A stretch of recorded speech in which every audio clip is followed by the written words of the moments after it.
ما اكدبش عليكم، يعني حاجه عمري ما تخيلت ان انا اعملها في حياتي، ان انا العب جولف. يعني الفكره فعلا عمرها ما جت اصلا في دماغي لمده ثانيه واحده.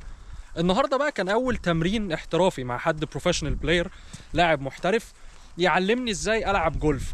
والموضوع بصوا خليني ايه يعني، انت بتقف كده، خلينا نجرب كده، بتمد العصايه كده، بتمسك كده ايه، ليك بقى وقفه معينه، بتتني ركبتك ومش عارف ايه، وبعدين لازم ايدك تبقى ستريت، الابر بادي بس اللي يتحرك، وبعدين تروح كده، اوبا، تروحوا فين؟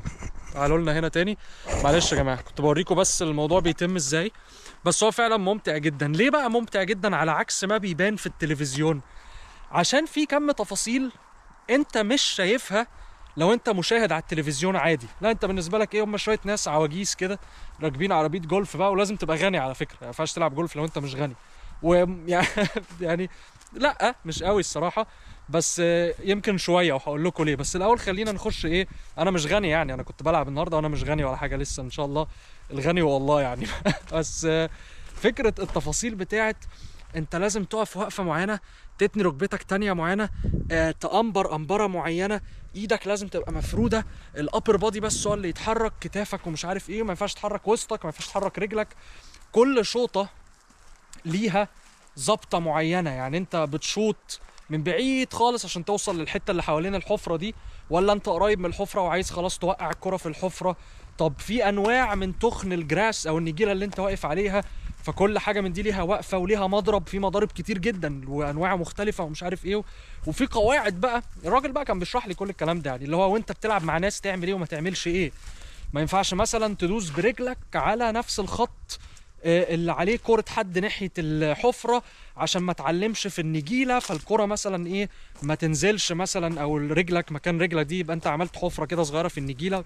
تفاصيل بقى اللي هو انت برضو مش باينالك زي ما بقول خالص وانت واقف او انت قاعد بتتفرج على التلفزيون. لا، انا عمري اصلا فكرت اتفرج على جولف على التلفزيون، انا يا دوبك ايه، الواحد عارف اسم اللعبة يعني.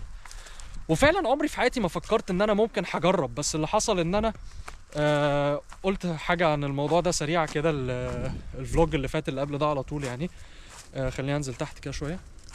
اللي حصل ان انا ابن ايه، اخو مراتي ابتدى يلعب جولف السنة اللي فاتت. قشطة، هو من شاب شخصيته زيي شوية، افكار كتير، حاجات مختلفة، حاجات جديدة، بيحب يجرب. اوبا، اللولو حقه ولا ايه؟ بيحب يجرب حاجات، فيه ناموس بقى وبتاع، بيحب يجرب حاجات مختلفة على طول ويتعلم حاجات ومش عارف ايه. فداس، ابتدى يدوس في الجولف السنة اللي فاتت، وحط في دماغه ان هو ابتدى يتعلم السنه اللي فاتت، وحط في دماغه ان هو هيبقى بطل يعني. وبس بقاله سنه هو اتعلم، وهو عمال ياخد بطولات في لاتفيا عامه. قشطه يعني، الواد مأدي الصراحه. اول ما جيت، انا جيت بقالي اسبوع مثلا وبتاع، في تاني يوم على طول صحيت قال لي بقول لك ايه، انا رايح اتدرب، تيجي معايا؟ قلت له قشطه يلا بينا. رحت رايح ابتديت اتعلم اللعبه دي. انا برضو بحب اللي هو ايه، تعالوا نطلع فوق بقى، اتعلم حاجات جديده. يعني بحب دايما جدا ابتدي في حاجه من الصفر واشوف مستواي بيعلى فيها ازاي، والمتعه بتاعت اللحظات الاوليه اللي انت بتكتشف فيها حاجه جديده وبتجرب نفسك فيها وبتتحسن فيها وكده. بعشق الموضوع ده. وبعشق عامه برضو، قلت ده في الفلوج اللي فات بس اعيده تاني عادي، مفيش مش، ما احنا قاعدين. بعشق برضو فكره الايه، ان انت تلعب لعبه فيها نشان، ان انت تبقى بتنشن على حاجه معينه، بتقيم، بتحاول بقى، لا ان شاء الله حتى الاسهم اللي بتترمي اللي بتلزق في الحيطه دي، ولا في البورد المدور ده، بلياردو، بينج بونج، مش عارف، عمري ما لعبت نشان ببندقيه والحاجات دي، مش اسمها بندقيه رش يمكن او حاجه، مش متاكد. بس نفسي عامه اجرب اي حاجه فيها طبق طاير مثلا انت ترميه ويجي في حته معينه، راكت مثلا، دي راكت مش نشان قوي، بس برضه بتحاول، راكت اللي هو البيتش راكت اللي بتلعب بالمضرب على البحر كده، بتحاول برضو انها الكوره ما تقعش منك وتروح هوب وتجري تجيب الكوره ومش عارف ايه. بحب الحاجات دي جدا. فالجولف بالنسبه لي بقى ايه، تحسه التيمت تشالنج في الحاجات دي، اللي هو انت ممكن مثلا تكون بادئ هنا، شايفين النقطه اللي احنا واقفين فيها، وبتحاول تنشن مثلا ايه هناك في ابعد نقطه، ولا انا ولا انتوا شايفينها، اللي هو لا، الكوره بتسافر مسافات يعني، وتحاول بقى ان انت تقربها من الدايره او تدخلها جوه. ولو مثلا شطها في حته في نجيله تخينه، لازم بقى انت هتتصرف، ما ينفعش تشيل الكره من مكانها الا لو في نجيله تخينه قوي، فساعتها هتشيل الكره ويبقى عليك بينالتي او عليك نقطه. واكتشفت ان كمان ما بيبقاش فيه زي اللي هو ايه، بيبقى فيه مثلا خلينا نقول 50 واحد بيلعب، والجولف كورس كله 9 حفر مثلا او حاجه، كل حفره بيقف عليها مثلا 4 او حاجه، والناس بتبدا عند حفر مختلفه المجموعات، ويقعدوا يلفوا بقى، كل ما واحد يخلص حفره يروحوا على الحفره اللي بعديها وهكذا. ما بيبقاش في حكم بقى لكل حفرة لكل مجموعة، لا بيبقى في حكم واحد للناس كلها وبيقعد كده يلف عليهم مش عارف ايه، بس الناس مع بعض بتحكم على بعض، يعني كل واحد بيبقى معاه زي حاجه سكور شيت كده، انت مثلا تديني السكور شيت بتاعتك في اول الجيم فانا ببقى حكم عليك وانت بتبقى حكم عليا وهكذا.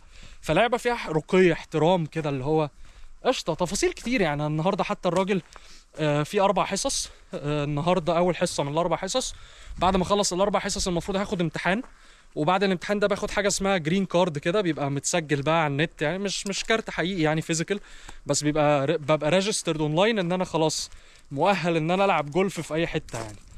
والله حوار جامد فعلا، حاجه زي ما بقول عمري ما فكرت ان انا هعملها في حياتي.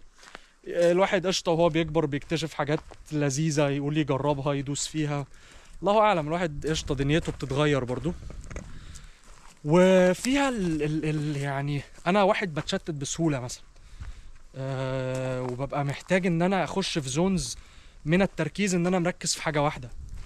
فحوار الجولف او حوار اي حاجه فيها نشان بيحطني، وحاجه تانية كمان هقولها بيحطني جدا في الزون دي.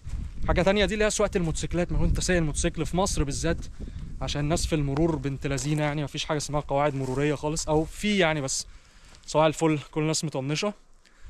انت محتاج تبقى مركز جدا ومش عارف ايه، اصل الغلطه على الموتوسيكل بفوره يعني، فان شاء الله ربنا يسترها معانا. فانت برضو بتخش في زون كده لو انت عايز تركز جدا ومش عارف ايه وبتاع، وعايز تعدي مثلا بين العربيات، فتقعد تخلي بالك العربيه دي ممكن تتغابى تعمل كده، ممكن يعمل كده، مش عارف ده ممكن يعمل كده، ده ممكن ينط لك من فوق ينزل عليك ما تفهمش ايه اللي ممكن يحصل.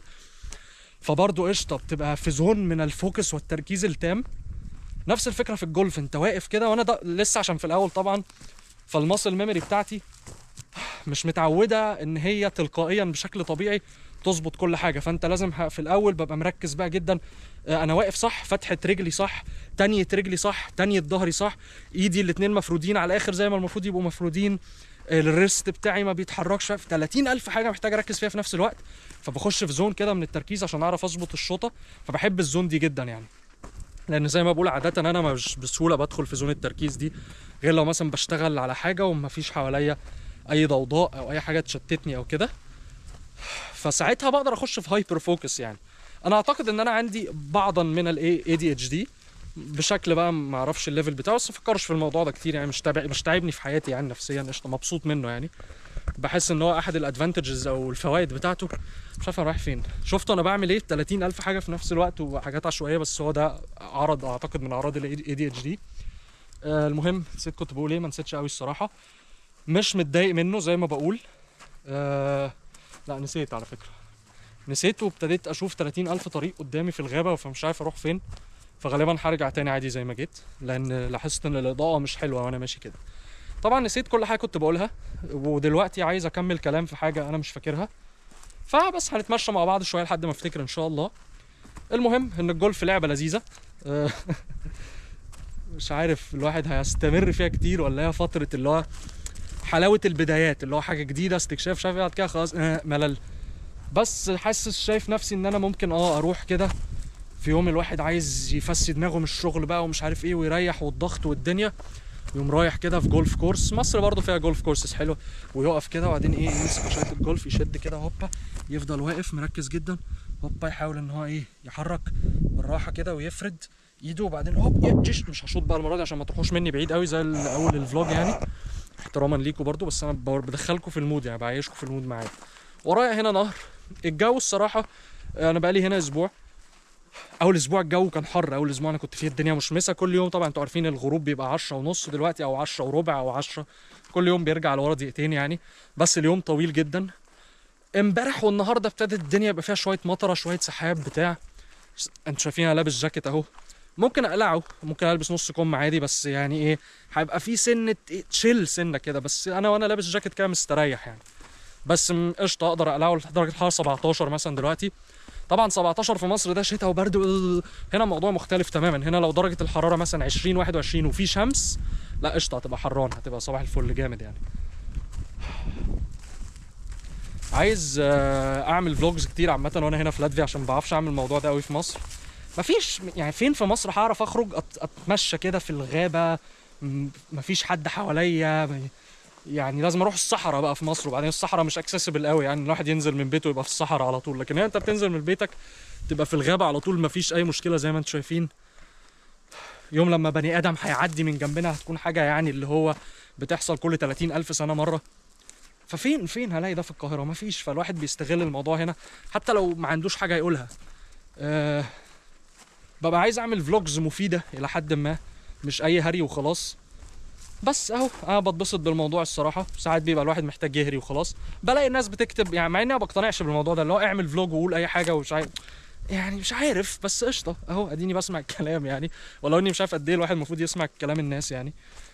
نفسي اجي بالعجله برضو شويه، اسوق العجله بس المشكله انا عايز اسوق العجله في حته جديده بقى. في حتت جديده كتير قوي بس بتبقى بعيده عن ان الواحد يروحها يعني ما انا عشان اروح المكان الجديد ده لازم هروح بعربيه، فمحتاج احط العجله في العربيه واروح واقضي اليوم وارجع. بيبقى متعب شويه بس بيبقى جامد، ما عنديش اي مشكله. ان شاء الله هعمل كده.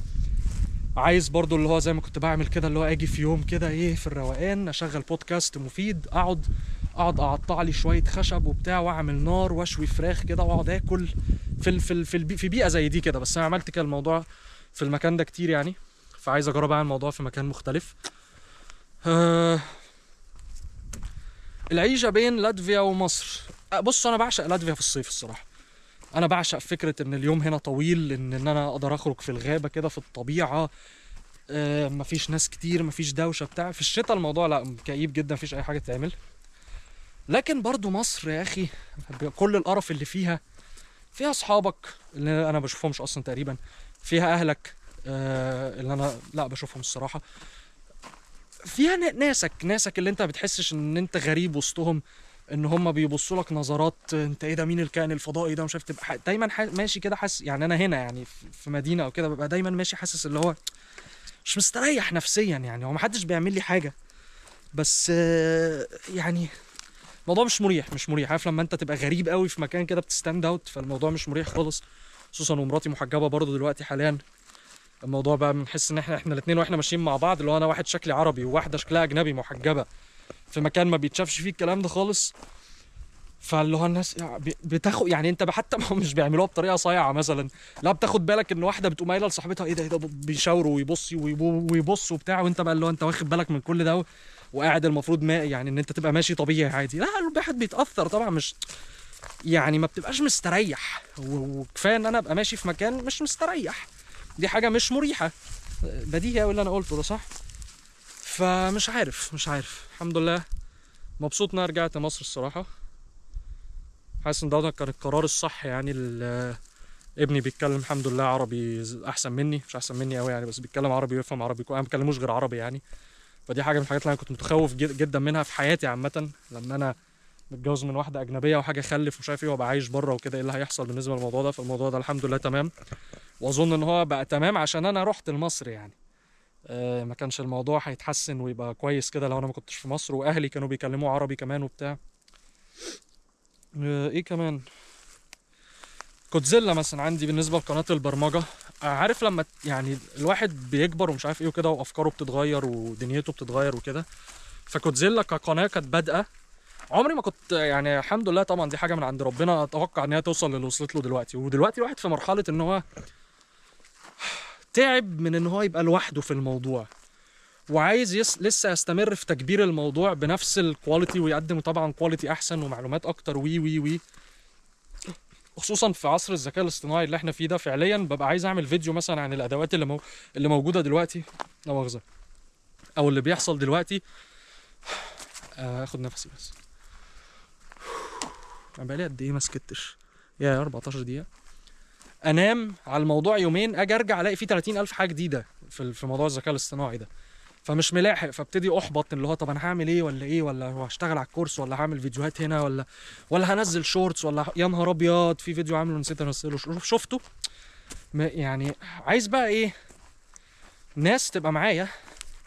بس عندي معضلتين في الموضوع ده. بخاف انقي الحد الغلط، مع ان انا اشتغلت 30 مره قبل كده في ان انا انقي حد وادرب حد ومش عارف ايه. مش عارف ليه بيبقى فيه الهاجس ده يعني، بس ده موجود. بخاف ان يجي حد احنا مش نفس الدماغ، مع ان عادي ان يجي حد مش نفس الدماغ ونجربه ويمشي، او مش هتلاقي اللي انت عايزه بالظبط من الاول. عادي ان انت تجيب حد ومره في 2 في 3 يبتدي يفهم منك انت عايز ايه، وتفهموا بعض اكتر وتشتغلوا مع بعض وتأدوا وتطلعوا احسن. بس يمكن الخوف الاكبر بقى اللي انا هصارح نفسي بيه، اللي هو بخاف ابقى disappointment لحد. يعني بما ان انا عشوائي شويه، فبخاف ان انا اجيب حد ويحبط فيا بشكل ما، مش عارف اقولها ازاي، او اللي هو مش عارف. يمكن انا محتاج حد يعني في الشخص اللي هو عنده الافكار مثلا ومش عارف ايه وكده، وكل يوم فكره جديده، كل ساعه فكره جديده، وعايز يعمل، فما عندوش وقت ان هو ينظم الدنيا قوي. فبخاف ان عدم التنظيم ده يجي على الناس اللي هتشتغل معايا. فيمكن انا الاول محتاج اجيب حد يبقى اللي هو في ناس بتحب جدا موضوع التنظيم ومش عارف ايه، زي السكرتير، شغلانه السكرتير كده. بس مش يبقى اللي هو سكرتير، يعني انا مش محامي مثلا او بيزنس مان او حاجه، لا انا يمكن اكون بيزنس مان شويه، نفسي ابقى بيزنس مان عامه. غير البرمجه والحاجات دي عندي افكار 30,000 فكره في 30,000 حاجه في الحياه، وببقى عايز اعملهم كلهم، مفيش وقت برضو، فمفيش تنظيم. فعايز شخص اللي يجي ايه، يبقى منظم لي الحاجات دي ويسهل عليا ويخليني بقى ابقى مشغول بس بالفكر بتاع ازاي اعمل فكره جديده، ازاي اطور البيزنس نفسه، ازاي اعمل ايه مش عارف ايه. فعايز، انا محتاج يعني الشخصيه المنظمه دي جدا في حياتي، اللي هي تيجي هي تظبط لي الدنيا بقى، ما اقلقش انا من حاجه، اقلق انا بس في الافكار والتنفيذ ومش عارف ايه وكده والشرح مثلا لو هشرح حاجه او حاجه زي كده. آه ربنا يسهل والله. بقعد ادعي ربنا دايما بالموضوع ده، ان هو عامه يعني يوقف لي في طريقي الناس اللي هي هتبقى صح ليا، والناس اللي هي هتساعدني، والناس اللي هي هتساعدني اكبر الموضوع بالطريقه اللي انا عايز اكبره بيها، واللي هي تبقى فيها منفعه ليا ولبقيه الناس اللي بيستفيدوا من المحتوى ده وكده. والصراحه ربنا بيكرم، يعني عمري ما دعيت ربنا، يعني عمري ما دعيت ربنا بحاجه وحاسس ان هو ايه ما حصلتش مثلا، او لو ما حصلتش ربنا بيعوضني بطريقه ما، او بيبقى ده الاحسن لي، او يعني عمري ما، مش عارف صح ان انا اقول كده ولا لا طبعا يعني، بس عمري ما كنت حاسس ان انا تم خذلي مثلا او كده، لا بالعكس يعني الحمد لله جدا، يعني الحمد لله الحمد لله الحمد لله. وساعات اصلا بحس ان انا ايه، الواحد في نعم وفي حاجات كده وهو ما بيعملش يعني هو ما يستاهلش كل الكلام ده، او بمعنى اصح ما بيعملش اللي عليه كفايه في الموضوع ده. وساعات الواحد بيبقى متذم، انا مش عارف اتكلمت في 30,000 حاجه في ملهاش علاقه ببعض، بس احنا بنفلو سيمليسلي كده بين المواضيع يعني.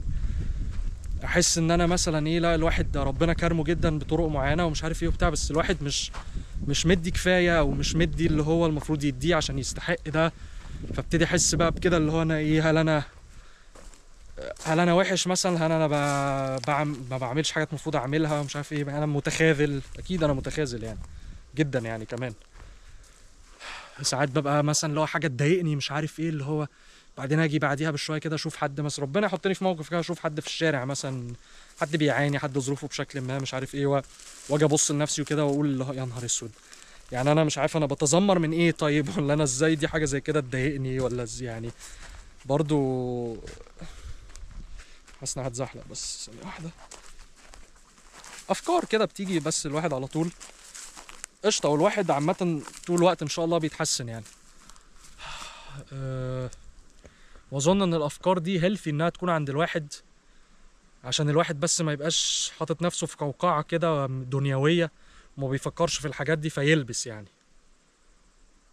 بس في فرق بين بقى ان الواحد يبقى في ليفل من جلد الذات. انا مش هقول ان انا بجلد ذاتي خالص يعني، انا مش من الاشخاص اللي بتعمل كده اطلاقا يعني.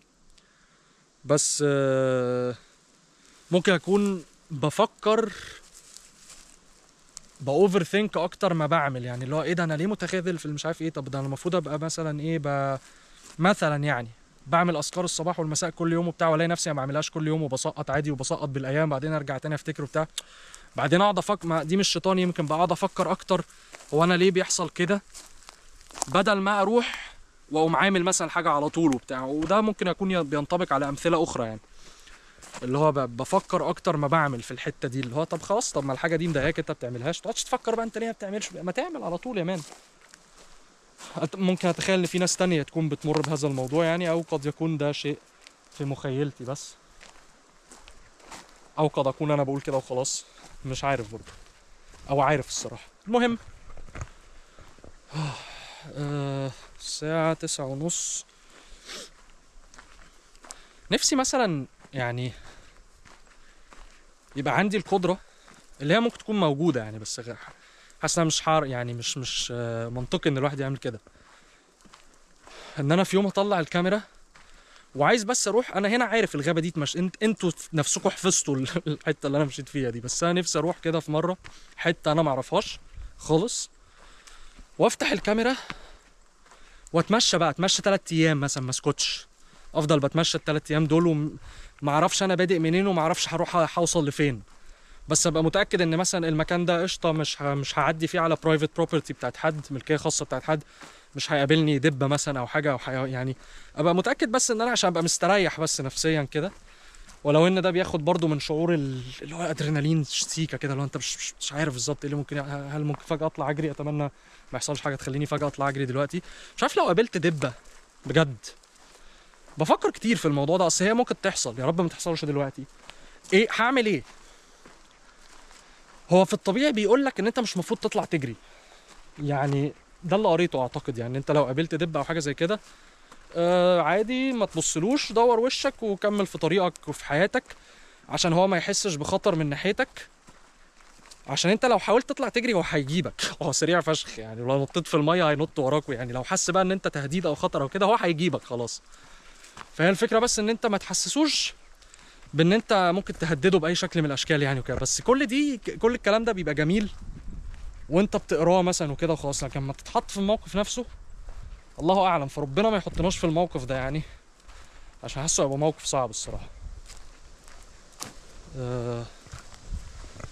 لكن ساعات الواحد بيشوف غزاله مثلا او حاجه زي كده بيبقى عايز هو اللي يجري وراها، يعني شكلها جامد جدا يعني، تطلع تجري تنط كده وبتاع، بس بيبقوا خطر لما ينطوا على الطريق وانت سايق العربيه، عشان ساعات بيطلعوا فعلا يعني. انت مثلا ممكن تبقى ماشي على شارع والشارع من ابصوا في حاجه نطت والله العظيم جنبي، بس حاجه صغيره، فده ممكن يكون ارنب او سنجاب او كده، صباح الفل برضه.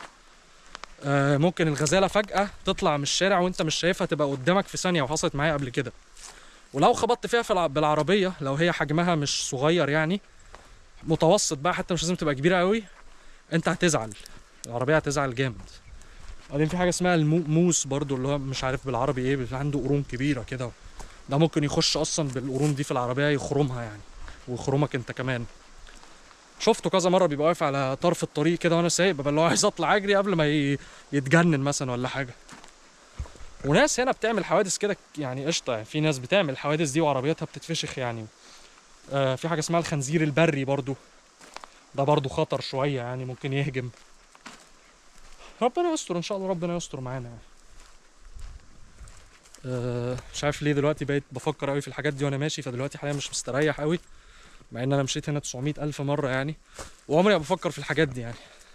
بيبقى في تعابين برضو ساعات، بس التعابين دي هنا ما، انا قابلت راجل مره بالصدفه كده في حته برضو عشوائيه، وانا كان لذيذ يعني، قليل لما بقابل ناس عشوائيه كده وبتبقى لذيذه. كنت بالعجله في الغابه مش هنا، في حته تانية يعني، فايه ده قال لي ايه ده انت منين ومش عارف ايه وبتاع، قلت له من مصر وبتاع، ايه ده قال لي وبتاع، وكان معاه ابنه وبتاع، فبيقول لي خلي بالك بقى هنا في تعابين كده في الحته دي ومش عارف ايه، فقال لي بس هو عامه مفيش في لاتفيا غير 3 على حسب كلامه يعني، 3 انواع تعابين، واحد بس منهم اللسام، بس هو غالبا مش عمره ما هيعمل لك حاجه وهو اللي هيجري وراك او مش عارف ايه. فبقيت مطمن شويه. مره لقيت تعبانين في الغابه اللي انا ماشي فيها دي دلوقتي، قعدت انا اجري وراهم، مش كنت عايز اصورهم وهم قعدوا يجروا مني، كانوا خايفين يعني. ثواني بس عايز اربط الجزمه، احطكوا جنبي كده مؤاخذه يعني، عشان ايه تقعي ولا ايه انت؟ ثانيه واحده بس. الساعه كام؟ 23 دقيقه بتمشى وبتكلم، بنهج برضو لما بقعد اتمشى واتكلم طول الوقت كده، بس كفايه اظن خلاص. ممكن اروح بقى، وممكن اقفل الكاميرا واتمشى شويه في هدوء مع نفسي مع افكاري، صح ولا ايه؟ قشطه. اصل هقعد ارغي يقعد يطلع كل شويه حاجه في دماغي انا مش عارف ايه هي اصلا، ملهاش لازمه، وساعات بقول كلام بقى بسبب الموضوع ده مبقاش انا عايز اقوله اصلا يعني، مبقاش عايز حد يعرفه مثلا او كده، بس التلقائيه بقى ايه الافكار بتطلع يعني، فخلاص بقى كفايه كده، يلا سلام.